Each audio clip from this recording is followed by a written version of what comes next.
Bert, dah lah Bert, aku nak ni live ni. Oh, okey. Sana.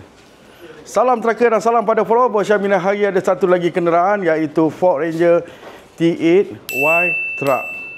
Dia ada lampu LED kat bawah ni. Kereta ni dah handsome, dah ada bumper besi depan, dah ada side step, dah cukup dah semua.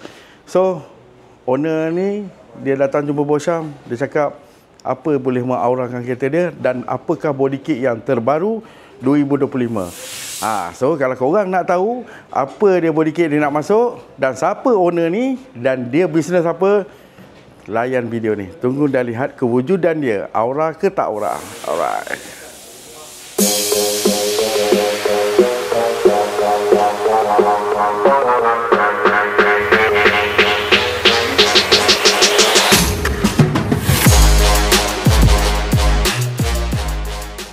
Salam tracker dan salam pada follower. Bos Syam ini hari bersama bos kita. Apa nama?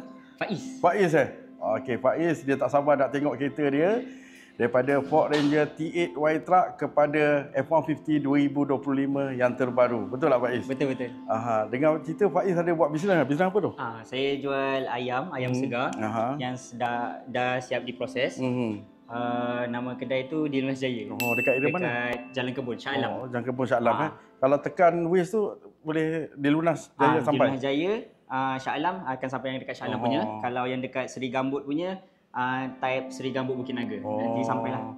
Ini kalau macam ada follower saya yang berhajat luar pada kawasan, ada ambil tempahan tak? Ada. Boleh. Untuk kenduri, untuk catering, untuk doa selamatkan semua boleh.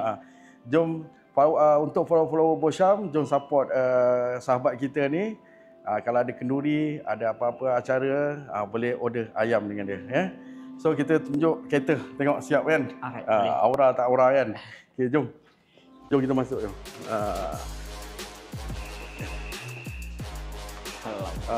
Ni kereta dah siap dah sepenuhnya. Wow. Lawa kereta sepenuhnya dah siap, senang nak handle, semua secukup rasa kan.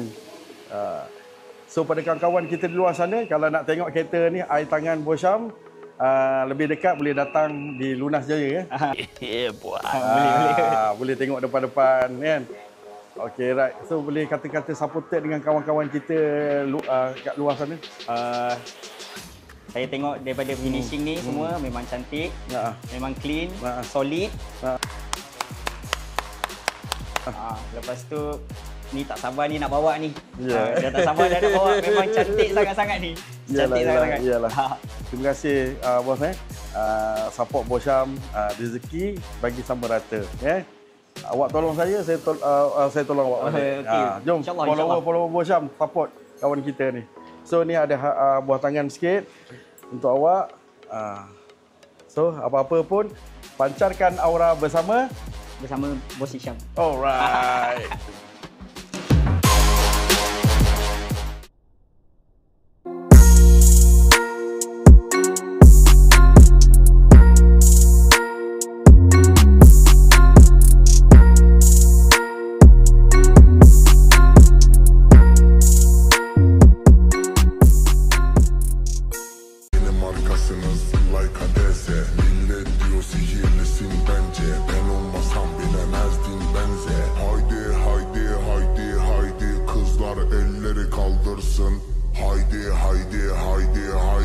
Herkes kendini kaptırsın. Onlar arkadan avlar.